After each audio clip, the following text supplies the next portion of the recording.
umeweza kusema kuwa unataka kutoa nchi ya Kenya kwenye third world country to first world country. Yes. Tunaelewa kuwa zile first world countries they do use coal as their main source of energy.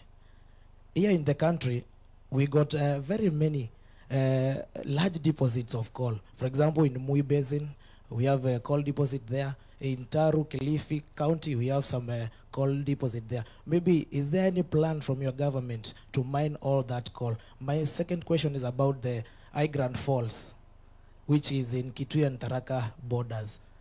What are the plans so far? And maybe my last one is about agriculture. You have talked about tea, you have talked about coffee, but in this region, we have a cash crop called ndengu. Any plans for ndengu? Asante. Mheshimiwa Rais, pia niko na swali kuhusu pamba. Umezungumzia kuhusu pamba leo, ukasema mbegu zimepeanwa. Sijasikia ukiongea kuhusu dawa. Hapo awali walikuwa wanapanda pamba sana, lakini siku hizi wamepungua kupanda pamba. Wanasema hawana dawa, hawana pumps, na ni expensive for them to buy it. Kama serikali, kuna mikakati gani mmepanga, mmewapea mbegu kuhusu dawa nayo na kuhusu brokers? Wengi wao wanasema wananunuliwa na Dhowamuku. Huyu Dhowamuku ni nani? Pesa kidogo sana. Okay, Dhowamuku. Mheshimiwa Rais, ndiko na swali yangu ya mwisho. Leo umepeana title deeds huku Kitui, pia jana pale Makueni zilipeanwa. We asking about Machakos at River, Portland. Watu wanategemea sana title za hapo. Okay. Asante Mheshimiwa Rais, ukijibu hayo maswali yatakuwa ya mwisho. Asante. Okay. Thank you very much, good people. Enziu Bridge. Tayari tumetoa milioni 230 kwa mwanakandarasi.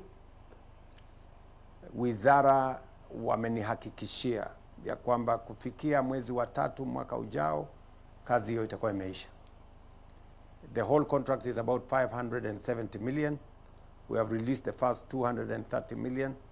God willing, kwa mapenzi ya Mungu, wana import ile daraja yenyewe, the bed, lakini approaches wanaendelea kuzitengeneza kabla haijafika msimu wa mvua wa mwaka unaokuja. Hiyo Enziu Bridge itakuwa imekamilika. Jana nilikuwa kwa bridge ingine nilienda, inaitwa Mikuyu kule Kilome.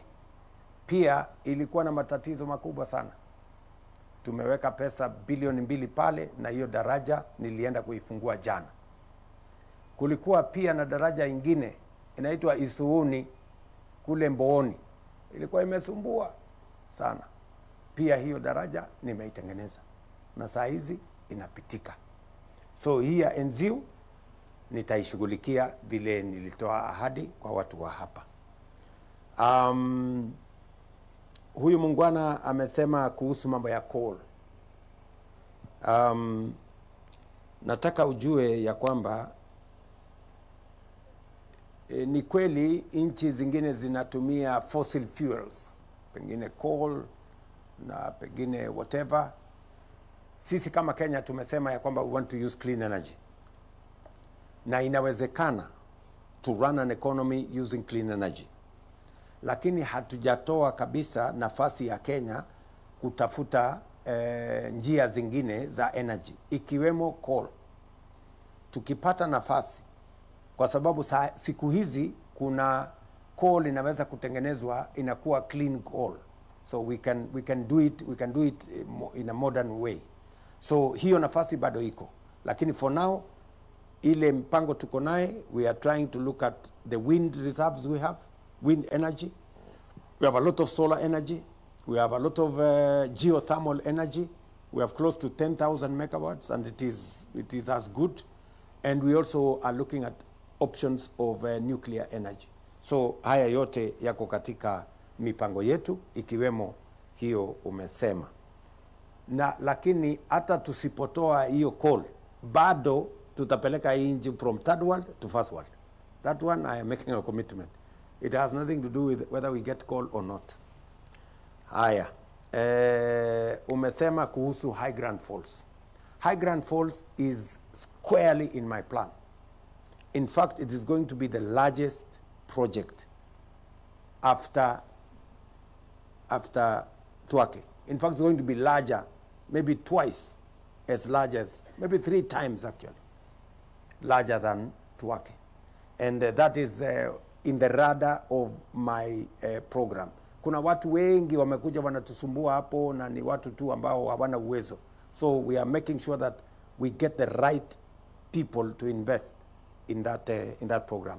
It is part of that program nimewaeleza yenye tunataka kutumia National Infrastructure Fund. Alafu umesema kuhusu titles. Ndengu, yes. Ukiongea na Mheshimiwa Malombe, uongee na governor wa Tharaka Nithi, uongee na governor wa, niliongea na governors kama 4 au 5 kuhusu mambo ya ndengu, na tuko na mpango kamili ya vile tutaingiza ndengu katika food security program yetu ya taifa la Kenya. Na vile mmoja wetu amesema hapa kuhusu pamba, ni kweli part of our subsidy program is to subsidize madawa ambayo itatusaidia kuhakikisha kwamba ile pamba isiadhiriwe na magonjwa. So we not only are providing seed, and for your information, the seeds we are providing are improved. They are not the old type. We are providing improved seed, which are much more high yielding, and we are going to support farmers with the requisite herbicides for them to manage the crop, and we are going to provide an off-take plan. Hii ulisema inaitwa Dhumamuko? Dhumamuko. Throwaway prize. Hiyo Dhumamuko, mimi nataka nikueleze. Sasa tutaweka bei ya serikali. Kwa sasa tumesema kilo moja ni shilingi 72. Na nielewa? Kwa sasa. And we are going to make sure that we see how we are going to provide an offtake. Ili mkulima akisha lima asikwame na mpamba yake na hakuna mtu ya kununua. So we are going to make sure that there is an offtake plan. Alafu title deeds zote ni ya muhimu. Bora, unajua hatuwezi kutoa title deed kwa shamba yenyewe iko controversy. We must sort out issues. Kuna title deeds nyingi zimechelewa kwa sababu ya ugomvi, hawa wanagombana na hawa wanakosana na hawa. So leo asubuhi nikiwa katika ikulu hapa Kitui, nilipata exit report ya National Land Commission. Walikuja kuniona hapa asubuhi ya leo. Na tunatengeneza the next commission ili tuweze kuhakikisha kwamba we accelerate, mambo ya kutoa hati miliki. Zile hati miliki tumetoa hapa karibu 42,000 ambazo tumetoa za watu wa Kitui. We are going to do it again the next time I come here. Kuna zingine za Kitui Central hapa almost 5,000 ambazo zinakaribia kukamilika, and many others. And we will continue to look at areas yenye haina title deeds. Mahali kuna ugomvi tunatatua ugomvi ndio tuweze kupatiana hati miliki ya wananchi wa taifa letu la Kenya. Naam. Asante sana Mheshimiwa Rais, na ninataka kushukuru kwa kuwa umetupa muda huu wote.